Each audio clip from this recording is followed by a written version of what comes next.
Welcome back to Coins Numismatic Series, where we uncover the stories, secrets, and treasures behind the coins that pass through our hands every day. Today's video is packed with excitement for collectors and enthusiasts alike because we're diving into something truly special, the top 3 Error Queen Elizabeth 10p new pence coins. Whether you're a seasoned numismatist or just getting started, these rare and fascinating coins are going to blow your mind. Let's jump into it with our first treasure. 1968 Error Queen Elizabeth 10p new pence coin value. The year 1968 was a landmark moment in British coinage history. This was the very first year the 10 new pence coin was introduced as part of the decimalization process. It featured a bold new design, reflecting a modern direction for British currency while still honoring centuries of tradition. At the heart of the coin is the regal portrait of Queen Elizabeth II, the second crowned portrait designed by Arnold Machin. This design was used across many British coins and is instantly recognizable to collectors.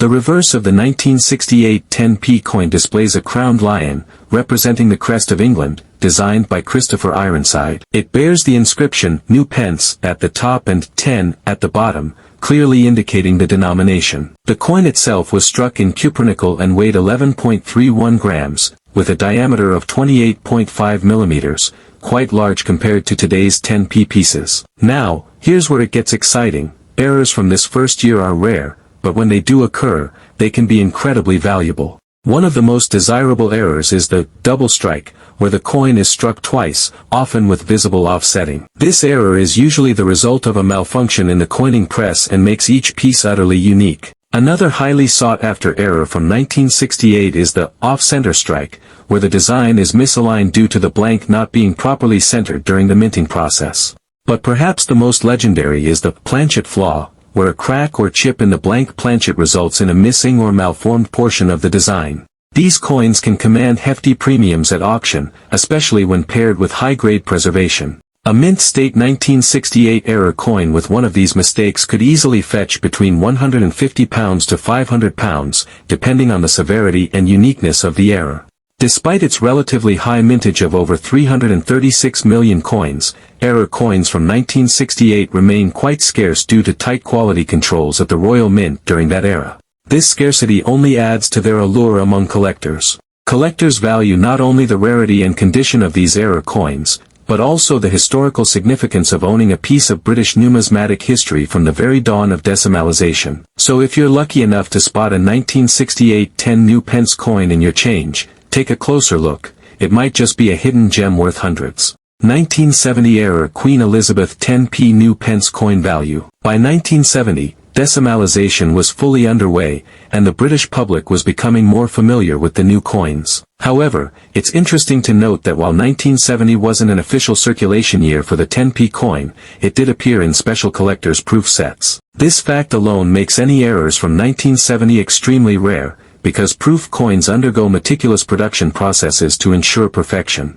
The 1970 10p new pence coin also features Queen Elizabeth II's portrait by Arnold Machin and the crowned lion of England designed by Christopher Ironside. As a proof coin, it was struck multiple times under higher pressure to bring out the fine details and was never intended for general circulation. This makes any minting error on such coins a true anomaly, and a treasure for collectors. Among the top error types found on the 1970 proof 10p coins is the mirror field flaw. This error shows imperfections in the highly polished mirror-like fields of the proof coin. Sometimes these flaws occur due to debris or polishing cloth residue on the die surface. Another known error involves frosting issues, where the frosted devices, like the Queen's profile or the lion, appear uneven, mottled, or are missing altogether. This happens when the dies are not correctly prepared or wear unevenly during production. Even more captivating is the incomplete lettering error, where certain letters on the new pence inscription are either faint or missing altogether. Since proof coins are produced with such care, the existence of these errors makes them rare and valuable. Proof errors are prized not only because they're scarce, but because they offer a glimpse into the technical side of minting that collectors rarely get to see. Because of the limited production, only about 750,000 proof sets were made in 1970. Finding an error coin is like finding a needle in a haystack. And when one does show up, it can fetch thousands. Depending on the error type and the coin's condition, collectors have been known to pay between £500 and £2,000 for a single piece. And because of their proof status, these coins are often found in better condition, which only adds to their value. Another reason collectors are drawn to 1970 error coins is their legacy. These coins mark the end of an era, just before the full transition to decimal currency in 1971. They represent a unique moment in time and make a fantastic addition to any numismatic collection. 1980 error Queen Elizabeth 10p New Pence coin value. The 1980 10p New Pence coin is another fascinating piece for collectors. By this time, the coin had been in circulation for over a decade, and the Royal Mint had refined its production techniques significantly. Despite this, errors still found their way into circulation, making the 1980 10p one of the more intriguing coins to hunt for in your change. The obverse of the coin again features Queen Elizabeth II, still in the Arnold Machin portrait, which was used until 1984.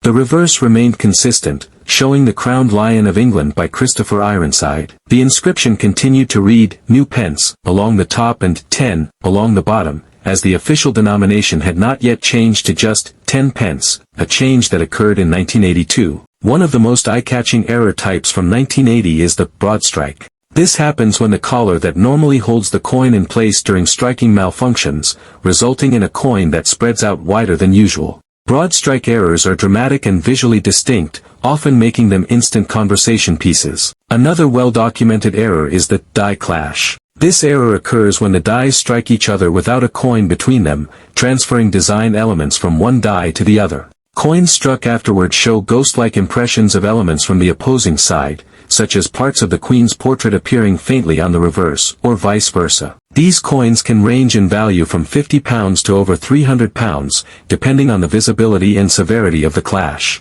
Some 1980 10p coins also display planchet lamination errors, where the metal surface begins to peel or flake due to impurities or faults in the blank. Lamination errors are considered highly collectible, especially when the flaking does not interfere with the date or major design elements. With a mintage of nearly 132 million coins in 1980, finding a regular example is easy, but tracking down a verified error coin requires both luck and knowledge. That's why error coins from this year continue to capture the attention of collectors, especially those who specialize in British decimal coinage. Prices for 1980 10p error coins vary widely depending on condition and error type. Common errors might sell for around £30 to £70, while more dramatic or rare errors can break the £300 mark. What makes these coins particularly appealing is the transition period they represent. Just 2 years later, in 1982, the wording on the coin would change from New Pence to 10 pence, making these the last of their kind. So next time you're flipping through your change or digging through an old coin jar, keep an eye out for these incredible error coins from 1968, 1970, and 1980. Not only do they tell a fascinating story of British currency history, but they might just be worth far more than 10 pence. And there you have it, 3 incredible 10p error coins that could be hiding in your pocket or coin jar right now. If you enjoyed this deep dive into the hidden value of British coinage, smash that like button to show your support. It really helps the channel grow and reach more coin lovers like you.